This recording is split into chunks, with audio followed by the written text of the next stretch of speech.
Very good. Look, first of all, thank you to all the members of the Climate Change Advisory Council for attending today. And like Deputy Whitmore, I also want to thank you on behalf of everybody really for the unbelievable work that you've done in getting us to this point. Quite simply, we wouldn't be here without you. So you deserve a lot of credit. But also I appreciate that you've come in here to ask any questions in relation to concerns or clarifications that we might have. And the first question I would have, I guess, is either to Brian or anybody, any of the witnesses who wish to take it, because it's quite a general question. And that is, look, one of the criticisms as soon as the proposed budgets were announced was the fact that the first 5-year period was this 4.8% reduction and increasing then for the second 5-year period. And there was some suggestions that this was somewhat of a perhaps a cop-out or leaving the heavy lifting for later on. No, I don't agree with that assessment, but I suppose what I'd like is to give the Climate Change Advisory Council an opportunity to kind of, I suppose, back up the rationale again as clear as possible as to why there is I suppose a smaller reduction in emissions for that first 5-year period. Obviously, look, I'd imagine it's down to the fact that technologies are still developing and we need to do this in a fair and equitable way. But just the rationale behind that would be the very first question. And the second question then, and look, there's so many questions and areas you can delve into around this, but I suppose an interesting one I'd like to hear more on, and I hope to come in for a second round as well, is on transport. And even just the range selected for transport, that 42 to 50% range, which I've often heard Minister Ryan describe as one of the most challenging ranges. Just wouldn't mind an assessment of how we're doing that on that in terms of, you know, I've perhaps the rate of changing to electric vehicles isn't happening as speedily and as fast as we can, but I think there's a very noted increase in the amount of electric vehicles on the road. And I note Dr. Daly's comments earlier in relation to the fact that there's just as many SUVs, or if not more, entering the market.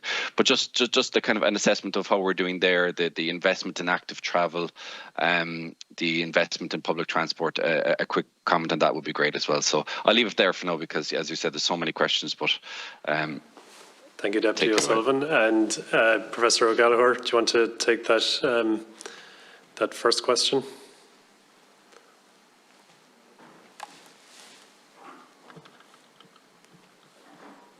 Yeah, I'm happy to. As you said, thanks for the question, Deputy O'Sullivan. There are many different possible routes between where we are now and 2030 to achieve the overall 51% emissions reduction targets. So some of them result in more emissions and some of them result in less emissions. And effectively, we looked at the analysis and we looked at all the obligations that we were asked to consider. So in addition to things like compliance with the Paris Agreement, we also looked at and some of these topics have already come up, the impacts on the economy, the impacts in terms of employment, the impacts on competitiveness, the impacts in terms of climate justice as well.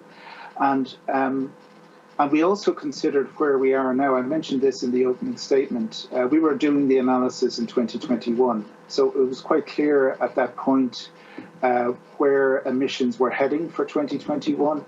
We're now in 2022. And there is this balance between the desire to mitigate and to reduce emissions very quickly, and the requirements for policy mechanisms to be introduced, and for the societal dialogue and for the transition to actually take place in a just way.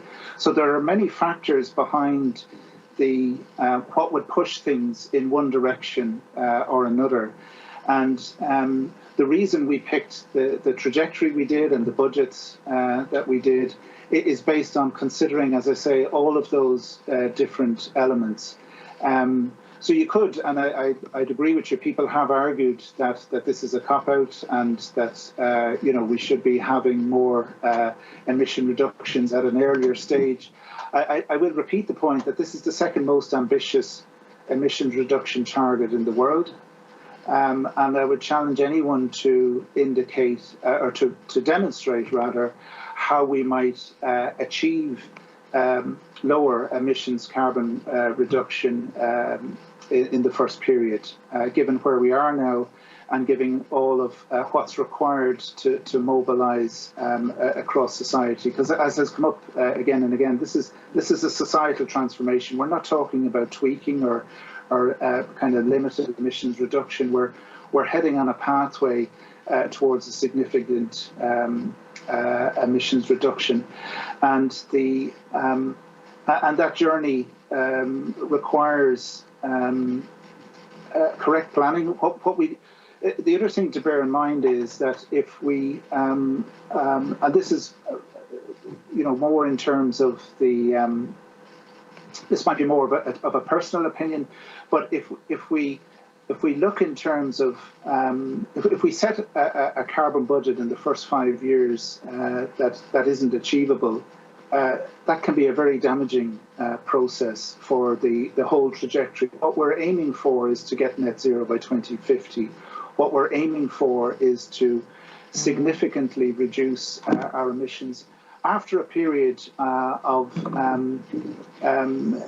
essentially, we have had emissions reduction in the period 2005 to 2020, but it's nowhere near, about 18% overall in terms of greenhouse gas emissions reduction. It's nowhere near what's required in terms of what's proposed. So what's proposed is very ambitious. It could, of course, be more ambitious, but the committee was conscious of its obligations in terms of taking into account all of the different obligations, as I say, some of which would push you in one direction or another. And I'm certainly very comfortable that what we've arrived at is the optimum. I don't know if any of the other committee members, the Carbon Budget Committee members, wish to. But just to clarify as well, we're not, well, some of us, but most of us are not on the Climate Change Advisory Council itself, but we were brought in for this Carbon Budgets Committee. Thank you. Okay, thank you, Professor O'Gallagher. Yeah, and just to repeat that if witnesses feel that they can add to points that have been made, just raise your hand there and I'll bring you in order. There was the question then from Deputy O'Sullivan on transport. Who wishes to take that one? Dr. Daly. Thank you for the question. So transport is the largest energy consumer and about equal to heat in terms of emissions from the energy system. So to reach abatement levels of more than 51% for the transport sector requires that the electric vehicle target is met, but also a range of other solutions as well, mainly focusing on demand reduction, which is walking, cycling, improved public transport, and where possible reducing trip length if necessary, so more compact development, home working, things like that. So it's you asked about the transport decarbonisation ranges as proposed by the Climate Action Plan. For just to clarify that the Climate Action Plan is I suppose a government-led process rather than an output of the Climate Change Advisory Council. We didn't recommend any particular sectoral carbon budgets or trajectories, but in the modelling that we did, we saw very different kind of optimal ranges for different sectors depending on the level of abatement in the energy system.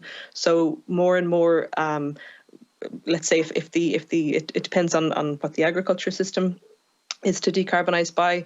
So if the target for agriculture is to decarbonise by 30%, then the energy system is required to do 61 to 65% by 2030. And every sort of additional level of abatement required in the energy system gets progressively more and more challenging as you kind of take the low-hanging fruit and you go up this kind of theoretical marginal abatement cost curve. It requires faster, more rapid adaptation. In some of the more extreme scenarios, for example, without big demand shifts and with greater than 60% abatement in the energy system required, we would see, for example, in the model, selecting massive scrappage schemes later in the 2020s required to meet the target. So to take all those cars that are being sold now out of the system earlier, which is an awful lot of wasted capital. So again, just to highlight that 55% of our new cars sold last year were SUVs, a rate that's growing. So it's more about reducing fossil fuel consumption as soon as possible rather than hitting a particular target for clean tech in 2030.